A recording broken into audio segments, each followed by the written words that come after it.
I met Jake, and right away I noticed the opportunity was that he had a built-in captive audience, which, as you guys know, very common in ball and stick sports, but unheard of in combat sports most of the time. Right. Only a few rare examples where that's not the case. Brock Lesnar coming to the UFC had built-in audience, right? That's a fact.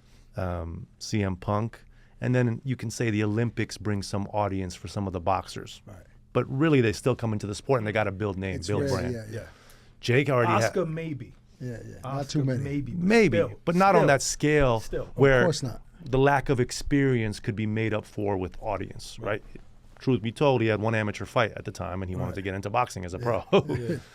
So I saw that opportunity. I also saw a fairly unfocused young man who wanted to box, who wanted to rap, who wanted to act, who wanted to be an entrepreneur, who wanted to like make viral content. He was 22 years old, and that all made sense. And I saw the biggest thing I saw, and we just came from a big meeting where we talked about it, is a guy who wanted to put fighters first. In my first meeting with this dude, he said, I want to start a fighters union because fighters don't get paid the right way. I'm not going to lie. I thought you was lying when you said that. I thought you was capping. First meeting. I'm not going to lie. And I said, I'm not interested. Just trying to get the fans.